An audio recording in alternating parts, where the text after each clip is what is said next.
of the office of for mayor at large. 2020 was a year like no other, but through it all, the City of Tyler continued to work hard for you.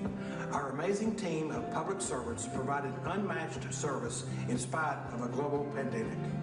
When the first case of COVID-19 was detected in a neighboring county, the City of Tyler coordinated a multi-agency emergency response to combat the virus and keep our residents safe. When fresh air was so vital, the city provided clean parks and public spaces for you to spread out and feel safe. When we had to stay apart while working together, we found new, smarter ways to collaborate, meaning less traffic in city offices and fewer chances of spreading disease. And we made sure that while businesses closed and people were sent home, you never had to wonder if we were here for you. We kept the projects important to you moving forward.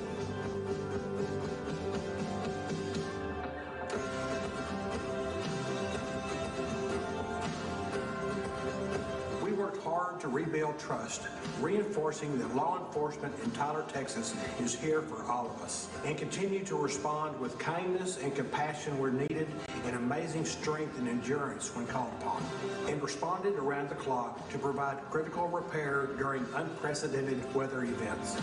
Because of this hard work, creativity, and attention to safety, the work of the City of Tyler continued to move forward with that call to serve spirit present in everything we do.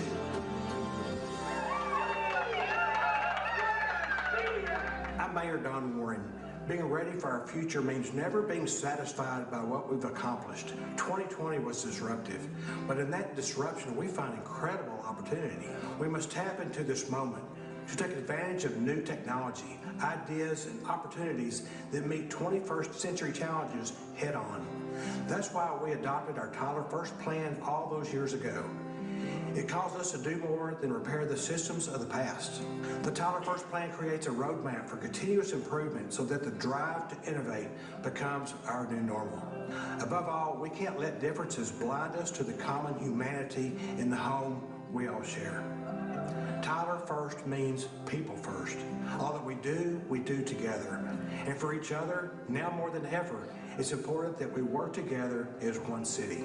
We enter this new decade by recommitting to the Tyler First vision. We are called to serve, and we will lead with our values. We will work together across all our differences to tackle our toughest challenges, and we will leave no one behind.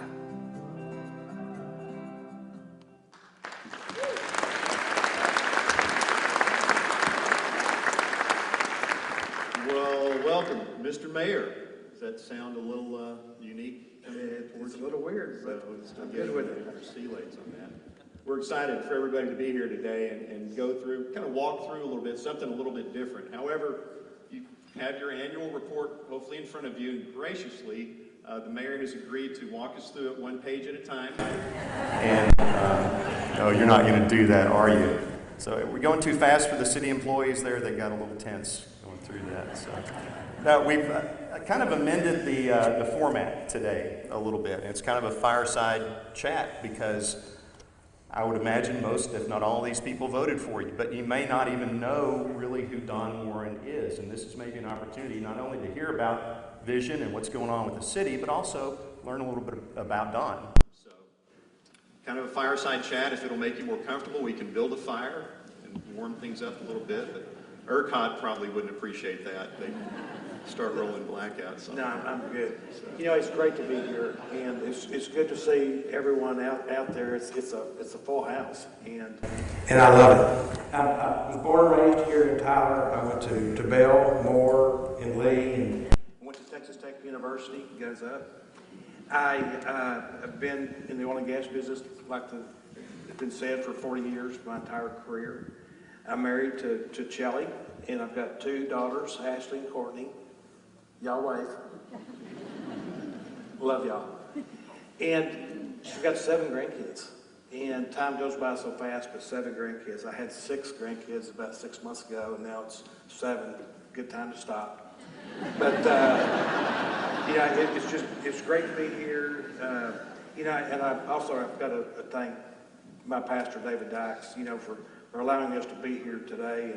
And not only today, but with everything going on with Harvey Hall and the new Rose Complex, you know, people they don't have a place to have their events and for this next year. And Green Acres has opened up their house to all these different places to host their events for the upcoming year. So, David, I just want to thank you and the staff of Green Acres for opening up your home to everybody in the community. So, appreciate y'all.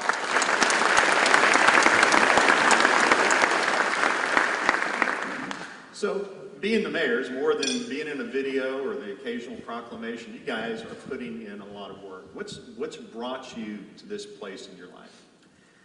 Well, that's a great question, but I know the exact time. It was 2008, and my daughter and her husband and new grandchild in Atlanta, Ashley, they said, we're moving to Tyler.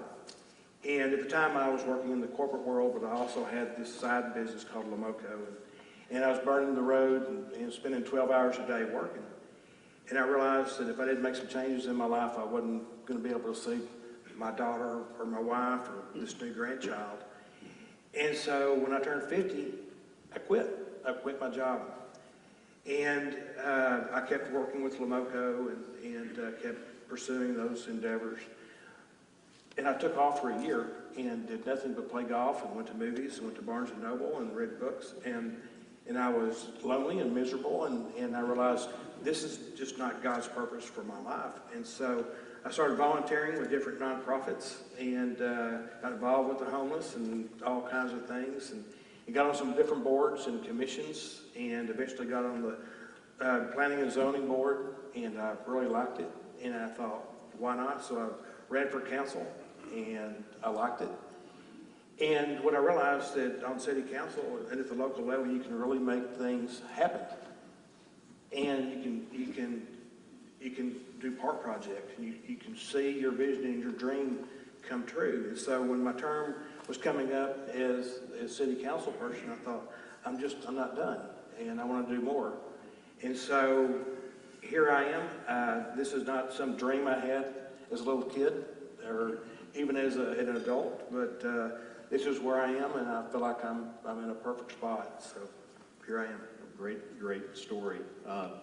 Now, so you changed the professional 12 hours a day to the volunteer 12 hours a day, because I know you put in a ton of time, as does your council and so many others that are in a volunteer mode. But tell us about your council. Well, let me tell you a little bit about each one of them. I'm going to be brief, and I'm going to make them stand up as I say their name. Stuart, are you over there? Stuart Haney he's in his first term and was elected in 2021. He represents Central Tyler, which is known for Faulkner Park, which includes trails, playgrounds, the new skateboard park, and part of Legacy Trails. So I want to make sure that you see what he looks like. So if you live in that district or around that area, before he leaves, you can grab him and tell him about potholes or whatever. Thanks, Stuart. In District 2, Broderick, you got to stand up. Broderick was first elected in 2018 and is in his second term. Broderick covers the west part of Tyler, which includes 8 parks, including Tyler's Crown Jewel, the Rose Garden. It also includes Fun Forest, Lindsay Park, and a portion of Legacy Trails. So get a good idea on Broderick. Thanks, Broderick. District 3, we have Dr. Shirley McKellar, who's currently the Mayor Pro Tem. Thank you, Shirley. Shirley was first elected in 2019, is in her second term. She covers the northwest part of the city that has 10 city parks, including Emmett J. Scott, Woolder, Gasway, all recently renovated. Thanks, Shirley. District 4, we have James Wynn. James was elected in 2021 and is in his first term. James covers the northeast part of town, which is my old city council district. And it's known for Burfell Park, the amphitheater, the children's park, as well as Hillside Park. Thanks, James. District 5, we've got Bob Westbrook. Bob was first elected in 2017. Where's Bob? Oh, there he is. Hey, Bob.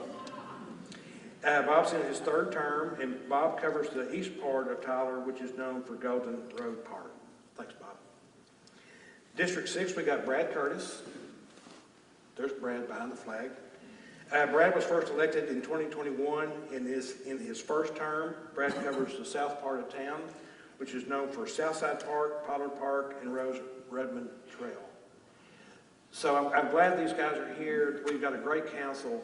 And as we go along, and if you ever have questions about your district, call your councilman. People just don't know to do that. They can do it, call anytime, day or night. Yeah, don't call me call me till 7. Great.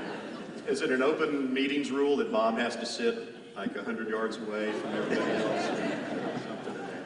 So, well, as we get into thinking about the state of the city, you can't have a discussion like that without talking about COVID. How were city operations affected? What was that experience? Well, when we first started with COVID back in March of last year, Mayor Hines was a leader at the time, and he came up with Net Health and with the county and with the medical community and schools and restaurants and everyone to try to develop a plan that would save lives. And it worked, and it was a close-knit group. And what I would like to do, I've got to recognize some people that were really involved in this in the get-go. So don't stand up yet. I'll get you to do it at the end. But I want to acknowledge Chief David Coble and city staff, Judge Moran in the county. We've got a fabulous relationship with the county. Chief Jimmy Toller, the hospitals and the healthcare workers that did so much and just did so much. George Roberts and Net Health, the local media with all the press releases and press conferences that they had to keep the public informed. The Emergency Operations Center and all those that participated. And Dr. Levine and Dr. McGay-Hay and Dr. Crum, all people that have been involved in just keeping us aware of what's going on, what we need to do going forward. And so anyway, if you participate in any sort of emergency response to COVID, I would appreciate if you just stand up so we can acknowledge you.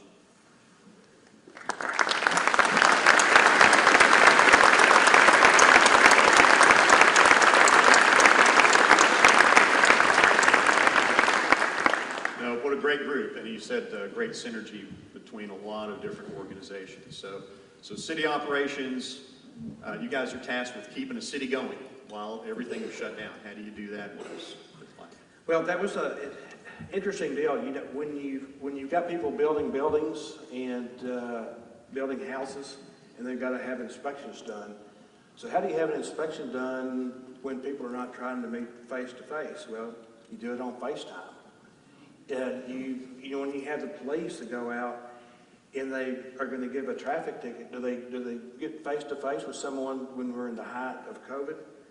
Not so much. And so we relaxed going out and stopping people and giving tickets.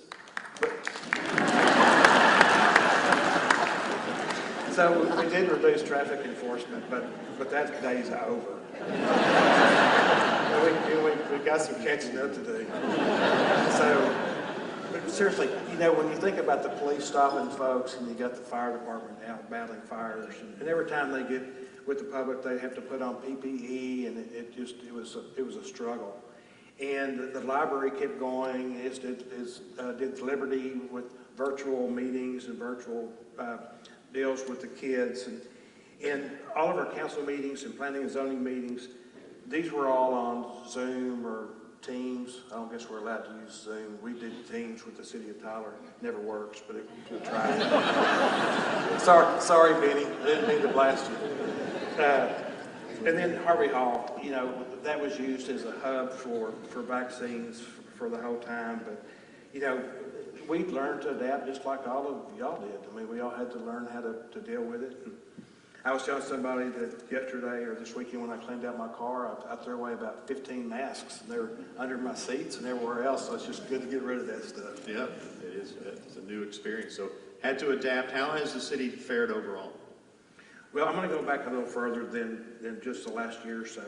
You know, starting back in 2014, we had this revitalization of Burkeville Park.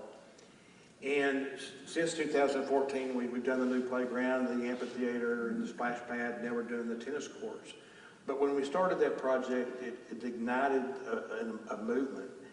And so even through COVID, we've remained working on parks, and we've worked on so many parks, and we've spent $10 million since 2014 on our parks. And back the page over. It's just it's been a great deal. We've where did that go? I think parks and then we had fire stations also through that. We skipped a page. What page are you on?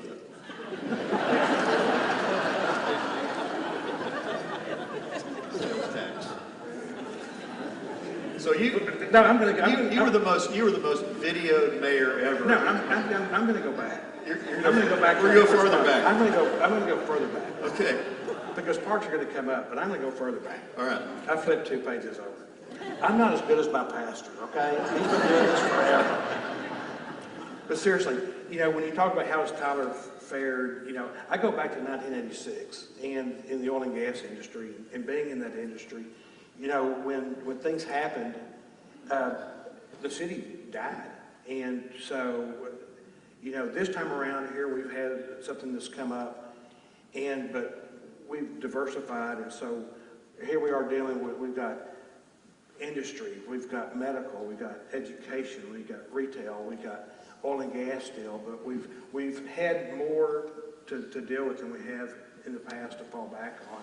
And then you look at our whole area where we're a population of 110,000 and we swell to 250,000 or 250,000 people every day. So people are coming here to shop. And then we're known as the pay-as-you-go community, and we pay cash. But one of the downsides of that is we rely so heavily on sales tax. And the downfall of that is when you have COVID or you have other things that affect your economy, people don't shop as much. So when COVID started and we were trying to figure out what do we need to do, each department leader was tasked with what can you cut back in your department to make up for the loss of sales tax. But the things really didn't slow down that much. And the residential construction, the business construction, it really kept going, and there were capital improvements, and there was a lot going on. And this is a good way to gauge it. When the COVID first started in March and April of 2020, we thought the sales tax was just going to be dead. And it was affected, but not nearly as affected as we thought it was going to be. And so when you think of 2020 to 2021 fiscal year, that's last October to present day, we're 12.45% higher sales tax than we were the year before. In April of this year, we are 54.8% higher than April of 2020. And you think, we have bounced back. I mean, we are resilient, and people complain about the traffic on Broadway, and I get it, and we'll talk about that in a minute. But I think this is a good gauge of people that are out shopping and spending their money. And you talk about the hotel occupancy tax, and people say, nobody came to Tyler, nobody stayed in our hotels. Wrong. You see these white buses going around town, and what they were doing, they were transporting these traveling nurses. And Tyler was a hub for the traveling nurses for East Texas. So where do these traveling nurses stay? They stay in our hotels. And so we had no hotels closed. Our hotels managed. The hotels did great. And our hotels now are even bouncing back more than before. So all I can say is that we have a very resilient community that has bounced back, and we're on our way. Yeah. It's been impressive how steady it's been, and even the increases that you know. No other mayor has been videotaped riding a skateboard at the skate park. Perhaps a few have slid down a new slide, but parks, other projects were ongoing as well. Well, since I've already talked about the parks a little bit, I'm not going to talk about it again. But I will say some of the parks that we have worked on during COVID Hillside Park, Southside Park, Fun Forest, Wildert, Emmett Scott, Gasway, Faulkner Skate Park. And the thing that was fascinating is that when people were required to stay at home during COVID, where do you think people went? They went to the parks. And our parks were more crowded during COVID than they've ever been before, and our parks were in a good place to have them come and visit. You know, other things that occurred during COVID was we opened up 2 new fire stations. We have a new fire station on Gentry and Palace that was $5 million. We got another one on Cherry Hill for South Tyler that was $3.3 million. So things were still continuing to go on. Another thing that to me is really cool, and it may bore you all to death, but it's called ISO rating, which involves our fire department. And you think, ISO rating, what does that mean? We have gone to a score of 1, and we've been a 2 for the last decade. And when you go to a score of 1, that means you have been ranked as the highest ranking fire department in the country. And you can't be ranked any higher. And which means you've got a good force, a fire group, you got good water pressure, you got fire hydrants in the right space, you got response times that are better than anybody else. And so if y'all are redoing your insurance premiums on your house, this is a good time to tell them that your city is now rated a 1 versus a 2, so you can get a break on your insurance premium. So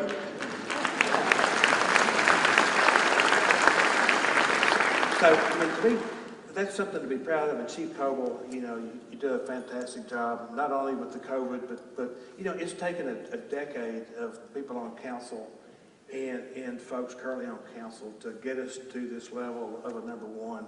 And I'm just proud to be there. Yep. So you got a city council made up of council people, different districts, all have to work in harmony. How do you balance growth throughout the city? Well, balanced growth is something that I've always promoted. And when I ran for council, or ran for mayor, my little slogan was Donald Warren, Mayor for all of Tyler.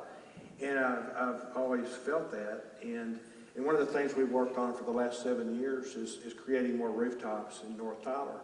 And the goal is 3,000. And we've given incentives for developers to build in North Tyler. I've been talking to different contractors about building in North Tyler, and it's catching on. You know, one thing that we've done behind the new fire station number 1, we have a new deal that we're building called Hidden Palace, and it's 11 lots, and we've used federal money to build the streets and to put in the infrastructure. But it's affordable housing that's going to be 11 small homes, 1,300 square feet, that are for people that need affordable housing. And we need more affordable housing, so that's a project that I'm really excited about. You know, something we're doing on the West Loop is called a PID, or a Public Improvement District. And it's 540 acres over by Bellwood Lake, and we're working with a Dallas developer. And he's being incentivized to a certain degree to go out there and do this new development. And as everybody knows, you know, the real estate market's kind of in a weird spot, and we don't have enough inventory, and there's not enough lots. And so we're working with this developer to develop this 540 acres. And the hope is that once you grow on the West Loop, that it'll expand further north up into North Tyler. So, you know, South Tyler is getting pretty full. And it's time to develop other parts of Tyler, including going up the west side. Now, downtown, if you've been downtown, you've seen how vibrant it is, kind of with new parking meters, right? So those are not lost in this as well, the new rates on those. But it's growing, gaining momentum. How key is downtown? Okay, I'm going to start off with the parking meters. we do have 2 new parking meters. And y'all remember the day back when we had meter maids? We don't have meter maids anymore. We have ambassadors. And the ambassadors wear shorts and a t-shirt, but they still have the ability to write tickets. But we're down 1 ambassador, so we just have 1 ambassador. So if you go downtown and you don't put a quarter in the meter, there's a good chance you're not going to get a ticket. But the tickets, if you do get one, I think they've gone up to like $13. I don't know what they are. Well, I think they're more than that. I can,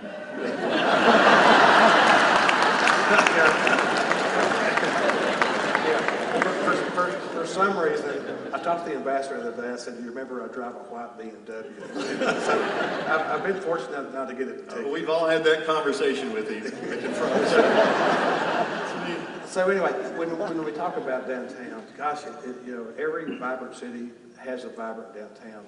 And back in the 90s, when Rick Eltoff put in Rick's, we all thought, Rick, you are crazy. I mean, that will never work in downtown Tyler. And it worked. And then John O'Sullivan goes and starts building these lofts and redoing these lofts, and they're full all the time. And now we've got new apartments and townhomes going in on the west over by the King Chevrolet.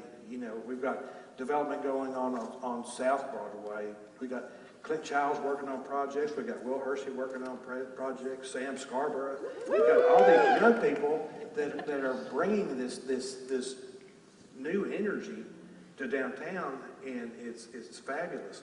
And then you look at these restaurants. Prime 102, Rick's, Culture, Don Juan's. I'm going to miss somebody, but sorry.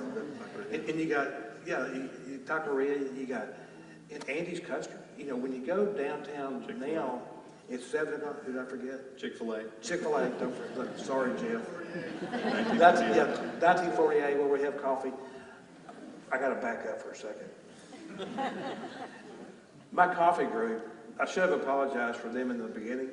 So if they start heckling at any point in time, this table right here, I've had coffee with them.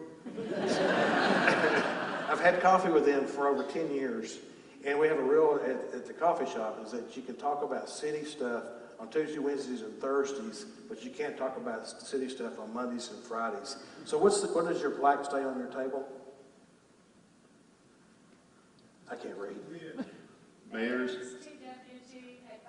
Yes, it's the Mayor's TWT Advisory Board, so it's good to have my group here. But anyway. That explains a lot. Anyway, they give me all kinds of advice, so I apologize for most of it. But anyway, downtown, it really has changed, and people are excited about it. And about 2 months ago, the city manager and I and some other folks, we went over to Sulphur Springs, because everybody hears about Sulphur Springs and they're downtown. And we walked around and we ate lunch and we met with the city manager, and it's a different vibe or a different feel. And number one, they don't have any traffic lights downtown. And I know some people would like not to have the traffic lights, but they don't have traffic lights. And they have people, their sidewalks are wider, and so the restaurants, the people are out there eating out there in the days and with umbrellas, and they've got trees planted all up and down the sidewalks instead of having trees in a median, and the pace is slower. And so when you're trying to cross the street, someone looks at you and they go like this for you to cross the street instead of something like this. Sorry, Pastor.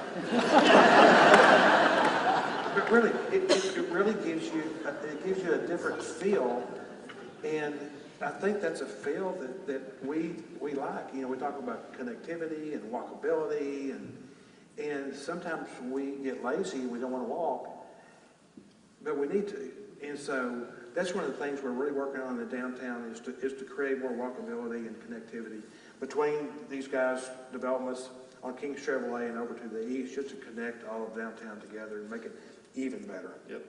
I just Googled and Sulphur Springs does not have parking meters. All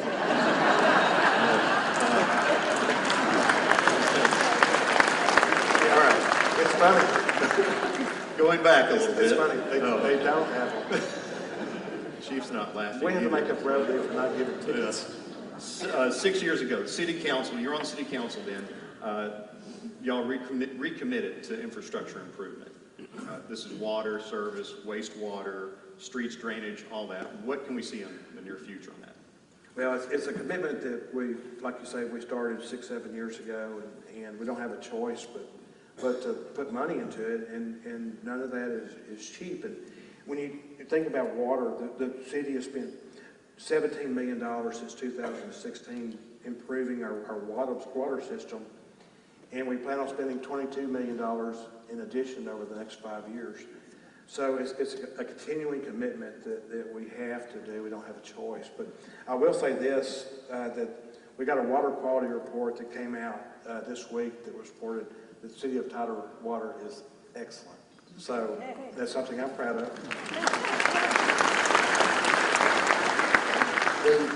The city's wastewater, sewer, we got in a little issue with the EPA 4 years ago. We entered into an agreement to improve our water and wastewater system, and we're on track with that. It's going to be a 10-year program, and we'll end up spending approximately $200 million, if not more, improving our wastewater. So it's a big commitment, and it's one that we don't have a choice. We've got to do it. Street improvements, we spend $5 million on streets, and the goal is just like in grade school, where you get graded, you know, A, B, C, D, E, I don't know anything about S, but, you know, a score of an 80 is low B. Well, our goal, I'm sure it should be higher, but our goal for the streets is to have a goal of around 80. And so we feel that if we spend $5 million a year, we can maintain a goal of 80, 81, and that's the goal we shoot for. We're in the middle of redoing Cambridge Road at about $8.5 million, and then another $1.5 million on MLK that we're wrapping up the project there. So we've got a big commitment on our roadways and on our streets. Drainage, it's a problem, and the more we build in Tyler and the more concrete we pour, is the more drainage problems we have. And the pastor had a major one behind his house recently, and a house, you know, they started losing part of their pool. And it's a major issue in the city. And so we've got to address it. And, you know, in 2020, we spent $1 million on drainage projects. This year, we're spending $2.8 million, and next year we plan on spending $4.4. So we can see it escalating, and the need to improve drainage is it's something that exists, and we've got to deal with it. You know, I'll mention the parks one more time. We're not done with the parks. You know, they are part of our quality of life, and we've got other parks that we need to do work on, and there'll be a major something that we work on, and I'm excited about that as well. And I'm going to bring up one last thing, and I know one person in my coffee group will like this, he'll probably cheer, is about our brick streets. Yeah, the brick streets, you know, it's part of our culture, it's part of our heritage, and we can't ignore them. And for the past 6 years, we just haven't done much with our brick streets. And during Winter Storm Uri and other times, we've got a tremendous amount of utility cuts where you'll see just asphalt going across the brick street, and people that have new systems or utilities put in, the bricks are taken out, and we haven't put the bricks back. And so we're working to bid this project out to repair all the utility cuts and start a movement to redo the brick streets. We have our brick streets that are rated just like the rest of the streets in Tyler, and we recently got our report back, and it shows what the rating on each brick street is. So we're going to start looking at those and figuring out which street to tackle first. But for those of you that do have an interest in the brick streets, we're not going to ignore them any longer. Very good. You touched on it, traffic flow, traffic system rehabilitation, some's been done. What's left to do? Well, we started a project a year or so ago, and the plan is to spend $12.7 million on our traffic system over a 10-year period. And the phase one is to retime 18 intersections. And also to put infrastructure in there to where our traffic boxes will talk to our engineers remotely, because right now everything's manual. And Broadway is, you know, the end of the Broadway is hoping to be retimed by the end of October, so it'll be done by Christmas, hopefully November, and we'll test it out. Now, the thing about traffic, and I think so many people, when they talk about improving traffic, and they talk about lights that talk to other lights, and having a smart city and do different things to improve your traffic. You know, the system that we're putting in is not a smart city system. It's not something that we've invested $40 million in it and it's going to be obsolete in 3 or 4 or 5 years. We're doing it a little bit at a time so that when technology does change, that we can change with it. So the deal is to spend $1 million a year and to start with Broadway and to get those retimed. But it's going to be a gradual change, and you know, I hate traffic, but traffic, like I said earlier, just means people are out spending money. And personally, if I'm going down Broadway, if I can go between 37 and 42 miles an hour, I can get through Broadway without hitting any lights. So just, you kind of got to go in and out of traffic. I've seen some of these folks talking to the traffic lights. Is that what you're talking about? I'm not sure. All right, a couple of last questions. Tyler was recently ranked number 17 in the top 20 safest cities in Texas for 2021 by safety.com. What do you think that we're doing right, and where are there still some challenges? You went to another page. It's the TV guys. 9th.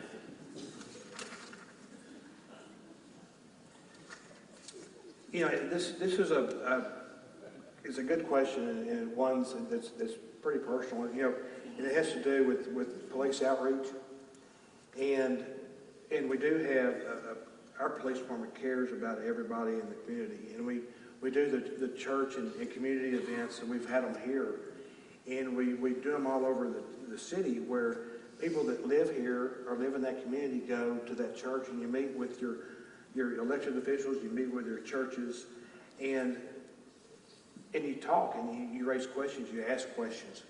You know, municipal court reform, you know, there were people in the past and didn't pay their tickets, so they went to jail. And now it's being reformed to where if you don't pay your ticket, you can pay it out over time, you can do community service, you can do other things as an option from just going to jail. National Night Out. You know, every October we have over 100 parties in the city where we go and we hang out with people everywhere and eat, whether it's a turkey leg, a pizza, or a cheeseburger in somebody's backyard. We get to meet people all over the city. And one of the fun things we did in 2018, we did a survey, a community survey, where we went out and talked to citizens in the city. And they ranked traffic, they ranked all the different things in the city, and public safety was ranked the highest of anything in the city with a score of an 88. And so I think our community embraces our police. I know our police embraces the community, but I think that's part of what makes our city in the top 20 of the safest cities in the state. Right. Excited. All right, a couple of last questions. We talked a little bit earlier about the financial position right now. Where is the community as a whole? Where are we going? What do you see? Well, this is a couple of stats, okay? The cost of living in Tyler is 8% below the national average. Average home value is $217,000. Our city is getting younger, 33.7 years versus 35 in the state. We have a 4% growth per year. Our unemployment during COVID went from 3.1 up to 5.6, or we're at 5.6, so we're on the rebound. And Tyler's ranked 4th in the U.S. as one of the fastest growing cities as far as income. So there's a lot going on, and a lot of that has to do with healthcare, and I see healthcare people here. You know, we have 8,891 people employed in healthcare. So it's not like 1986 when we were just dependent on oil and gas. We're now big into the healthcare industry. In 1995, there was a vote to have a half-cent sales tax. And when you vote on a half-cent sales tax, you can be a 4A city or a 4B city. 4A means your money goes towards putting back into the community as far as community or economic development.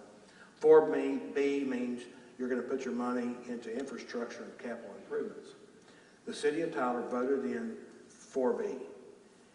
Well, since 1995, the city has spent $290 million in cash on capital improvements and infrastructure, which is huge. Now, what is so neat about this story is a few years ago, a company came to Tyler that had been courted by a big metropolitan area that said, we want to give you $3 million to move to our city. They had the 4A type deal where they use cash to buy businesses or pay businesses to come to their city. And so they went to them and said, we'll give you $3 million. And then they were also thinking about coming to Tyler. But we didn't offer them $3 million because we don't have that money to throw around. We offered some incentives. So they came to Tyler and they drove around. And what happened when they drove around was they saw quality of life, they saw parks, they saw trails, they saw public safety, they saw education, they saw health care, they saw everything in our city that makes our city what it is. And what did they do? They chose Tyler as a place to move their business.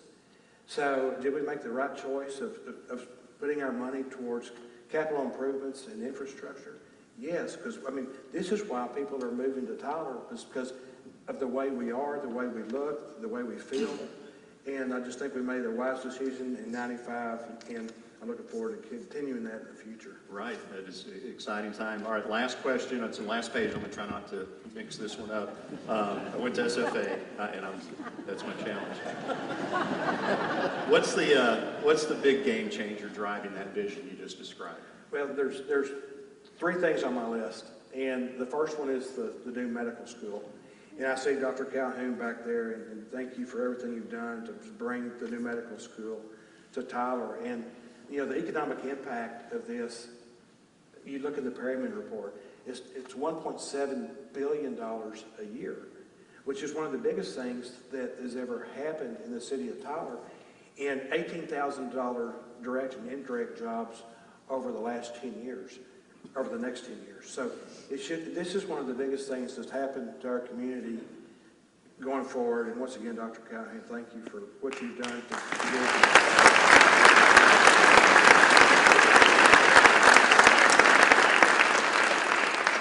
You know, another one that has really, over the time of COVID, has been more apparent than before is broadband and internet. And, you know, how people out in the country and some people even in the city don't have access to wire, to broadband and being able to even go to school virtually because they don't have it at their house. And so, you know, broadband, you know, is the future of businesses and education and healthcare. And, you know, if you're in healthcare and you want to do telemedicine, you don't want something on your screen buffering. You know, you got to have good wire.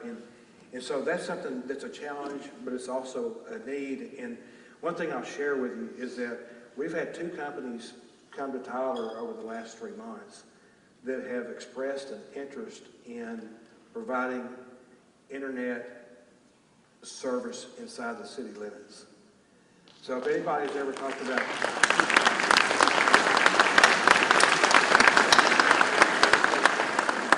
you know, that's something I'm excited about, and I'm not blasting any one company or anything, but I'm really not. But when you think behind traffic, you know what the number 2 complaint is in the city of Tyler? You guessed it.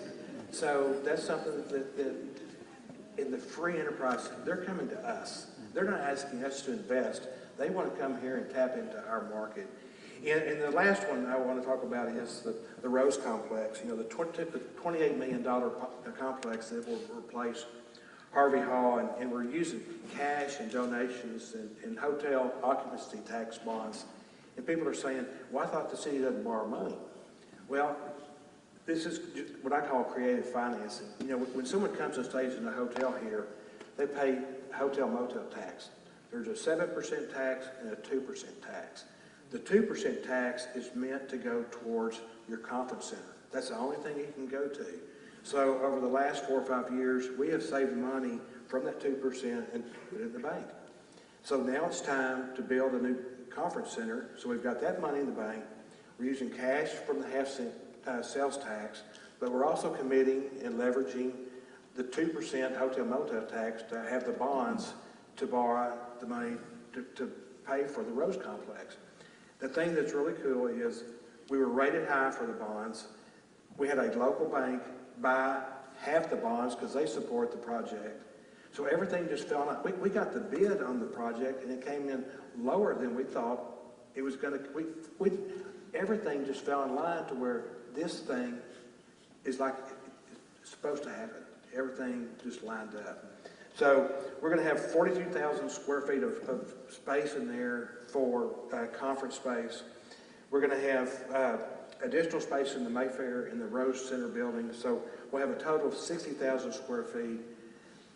It's going to be huge. It's going to be big.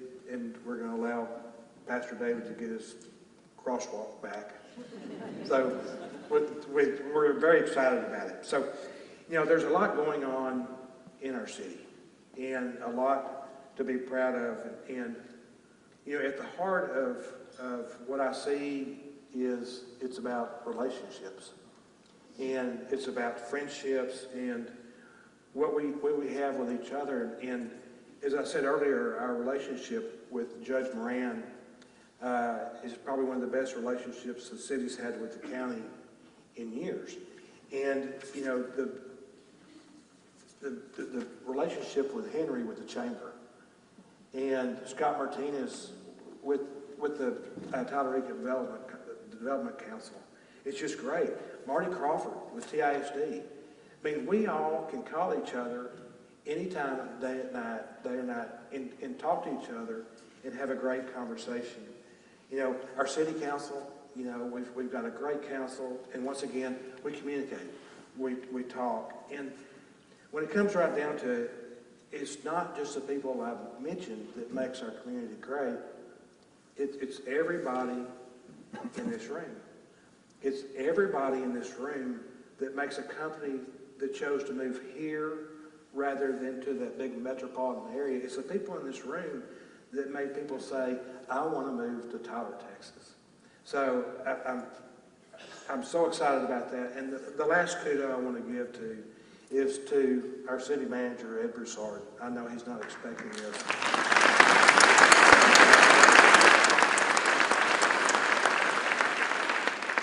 But as we navigated through COVID and the Winter Storm Uri and everything we went through, here we are today, and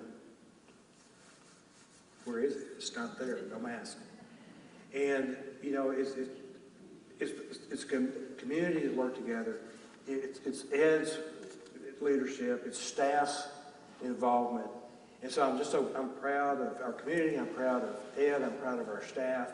And I'm just proud of where we are. And the last thing I'll say is together we can accomplish much. So I'm proud to be your mayor. I'm excited about the future, and I love the city of Tyler. So thank you. Everybody that serves, especially our mayor, Don Warren.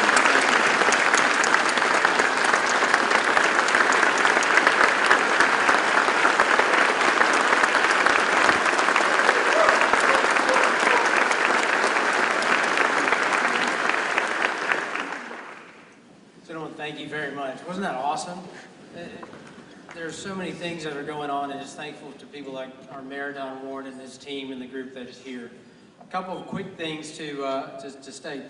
The annual report, if you did not get one, this is also available online on the city's website. You can download it in PDF as well. So this is available to you if you did not get one today. Thank you to the city and the chamber staff for putting this event together. Thank you for Green Acres for hosting us and having us here. It's wonderful. Wonderful time. Thank you very much, guys.